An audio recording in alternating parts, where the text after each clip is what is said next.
नमस्कार दोस्तों, स्वागत है आपका।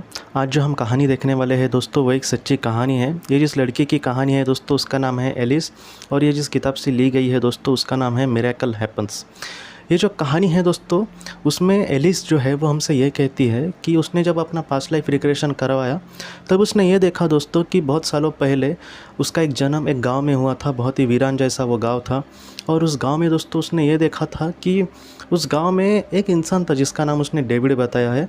वो जो डेविड है दोस्तों, वो उस गांव का बाहुबली जैसे होते हैं। मतलब वो करे सो कायदा, या फिर उनको पूछने वाला भी कोई नहीं होता। वो चाहे किसी को भी मारे या फिर किसी पर भी अत्याचार करे।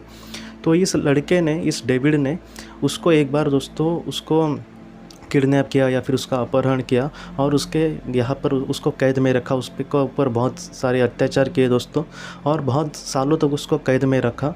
और ये जो पूरी ज़िंदगी दोस्तों उसकी, मतलब कहते हैं ना कि बदतर से बदतर नरक जैसी उसकी ज़िंदगी बन गई थी एलिस की। और वह बहुत ही ज़्यादा परेशान थी, और वो उसे लग रहा था कि कब मैं इस नरक से और इस मतलब एक बुरे इंसान के चंगुल से छूट जाऊँ, इस दुनिया से, तो उस कैद से। तब उसने वो कह रही थी कि धीरे धीरे उसको अत्याचार सहने की भी आदत हो गई थी। और वो कहते हैं ना कि अब वो खुद ने उसने कहा है कि मैं एक ज़िंदा लाश जैसी ज़िंदगी जी रही थी। और एक दिन उसने डेविड को मन में क्या आया, और उसने उसको छोड़ दिया दोस्तों। और वो जब वहाँ से आज़ाद होकर जब गांव में गई दोस्तों, तब गांव वालों ने भी उसको बुरा ही ट्रीट किया। उसको वो औरत ही नहीं है, कोई जानवर जैसी है। किसी ने भी उसको एक सादा खाना भी नहीं दिया, और बहुत ही बुरी ज़िंदगी उसके जी। बाद में वो कह रही थी कि मैं किसी तरह से अकेले ही तंबू बांध कर रहती थी। उसने अपने जीवन में दोस्तों ये कहा है कि उसकी माँ थोड़ी बहुत ठीक थी, लेकिन उसके जो पिता है दोस्तों, उन्होंने कभी भी उस पर ध्यान नहीं दिया, और हमेशा उसको ही दोष देते रहे, या फिर उन्होंने देखा ही नहीं उस पर। एक लड़की या पिता की तरह उन्होंने कभी उसको देखा ही नहीं। वो अपने जीवन में लगे रहते थे, और इस पर कभी भी उन्होंने ध्यान नहीं दिया। तो ये जो एलिस है दोस्तों, उसने बाद में ये कहा कि उसकी ज़िंदगी इतनी बदतर हो गई थी कि वो ज़िंदगी दोस्तों ख़त्म हो गई। और उसके बाद दोस्तों इस फ़िलहाल के जीवन में वो कह रही थी कि फ़िलहाल के जीवन में उसने ये देखा दोस्तों कि क्या हुआ उसके साथ, कि उसके जो उस जन्म के माता पिता थे, वही माता पिता इस जीवन में भी उसके थे दोस्तों।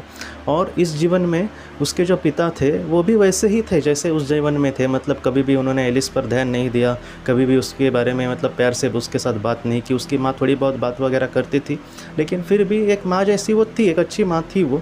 लेकिन बाद में दोस्तों एलिस ने यह भी कहा कि जो डेविड, जो इतना बुरा इंसान था, पूरे गाँव वालों को जिसने सताया था, वो जो एलिस थी दोस्तों, उसकी पहली शादी हुई थी और बाद में डिवोर्स हुआ, और बाद में एलिस ने एक इंसान के साथ शादी की।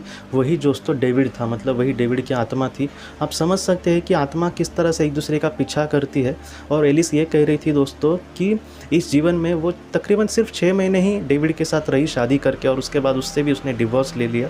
लेकिन वो यही कह रही थी कि वो 6 महीने भी मेरे लिए बहुत ही बुरे थे, बहुत ही बदतर थे। अब आप भी सोच सकते हैं कि डेविड फिर से एलिस के जीवन में क्यों आया। कभी कभी ये दोस्तों फिर से इसलिए आते हैं क्योंकि वो कर्मों का हिसाब चुकाने के लिए वगैरह आते हैं, लेकिन फिर भी वो इस दुनिया में आकर सुधरते नहीं। ऐसे भी आत्माएं होती है। अगर एलिस का उसके साथ जो संबंध था या फिर जो कर्म के बंधन थे वो जब ख़त्म हो जाएंगे, तब एलिस की एक अच्छी ज़िंदगी बाद में शुरू हो जाएगी उसकी आत्मा की।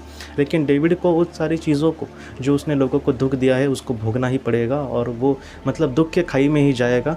एक कम वक्त के लिए डेविड के संगत में वो रही दोस्तों, और उसके बाद एक नई ज़िंदगी उसने शुरू की। लेकिन एलिस ने हमेशा हम सबसे यही मैसेज दिया है हम सबको कि जीवन में जो भी आपके सामने चीज़ें आती है, उसका जितना हो सके अपना प्रतिकार करने की कोशिश करना। और एलिस ने जो मन की बात कही है, और वो भी मन की ही बात है दोस्तों, कि अपने मन की जो बात है, हमारे आत्मा की जो आवाज़ है, उस पर कभी भी नज़रअंदाज मत करना। बहुत बार आपने देखा होगा कि एक मन की बात बहुत सालों से हमें कुछ कह रही होती है, हमारी आत्मा की आवाज़, लेकिन हम उस पर ध्यान नहीं देते। हम थोड़ा सा जाने दो, रोज़ के जीवन में हम थोड़े खोए हुए होते हैं। लेकिन उसने कहा है कि हमारी मन की बात को तो हमेशा तवज्जो देना, जितना हो सके कोशिश करना, और चीज़ों को प्रतिकार करने की कोशिश करना। और उसने यही कहा है दोस्तों कि मेरे जीवन में, उसमें अपने जीवन में भी यही सीखा था कि चीज़ों का प्रतिकार करना। और फिलहाल दोस्तों अगर एलिस क्या करती है, तो वो वैसे जो दुर्व्यवहार जिन लड़कों पर होते हैं उनकी केस वगैरह लड़ती है, या फिर उनको रिमांड होम में जाकर उनको जितना हो सके उनको अच्छी मार्गदर्शन करने की कोशिश करती है। आप समझ सकते हैं दोस्तों कि एक ऐसी औरत जिसने एक जीवन में ऐसा ही दुर्व्यवहार सहन किया था, आज वो ऐसा ही कुछ अच्छा काम कर रही है। मतलब उसके आत्मा ने दोस्तों देखो ना, वो खुद ही बाहर भी आई उन सारी चीज़ों से, और वो आज उतना अच्छा कर्म भी अपना कर रही है। इस तरह से आत्मा का जो विकास है दोस्तों, वो बहुत ही अच्छे से हो सकता है। आज की इस कहानी को लेकर दोस्तों अगर आपके कोई भी सवाल हो तो आप ज़रूर पूछें, जितना हो सके मैं उसका आपको जवाब देने की कोशिश करूँगा। हम अपने अगले वीडियो में मिलते हैं। आप अपना अपने परिवार का ख्याल रखना। आपका बहुत बहुत धन्यवाद। ज़िंदगी की रोशनी ये संस्था ऐसे लोगों के लिए काम करती है जिन्होंने किसी अपने को खोया है, या फिर जो लोग अपनी ज़िंदगी में बहुत ही ज़्यादा दुखी है। जो लोग इस संस्था से जुड़ते हैं उनको तकरीबन 50 किताबें भेजी जाएगी उनके व्हाट्सएप पर या फिर ईमेल पर। ये किताबें आत्मलोक या फिर मौत के बाद हमारे साथ क्या होता है, इन सारी चीज़ों की आपको पूरी तरह से जानकारी देगी। और इसके साथ साथ आपको एक पास्ट लाइफ रिग्रेशन थेरेपी की ऑडियो भी भेजी जाएगी। इस ऑडियो की मदद से आप घर बैठे अपनी पास्ट लाइफ रिग्रेशन करने की कोशिश कर सकते हो।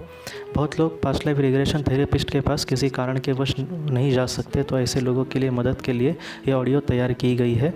तो आप ज़रूर इस संस्था से जुड़े। इस संस्था से जुड़ने के लिए सामने जो व्हाट्सएप का नंबर दिया है, आप कृपया उस पर संपर्क करें। आपका बहुत बहुत शुक्रिया।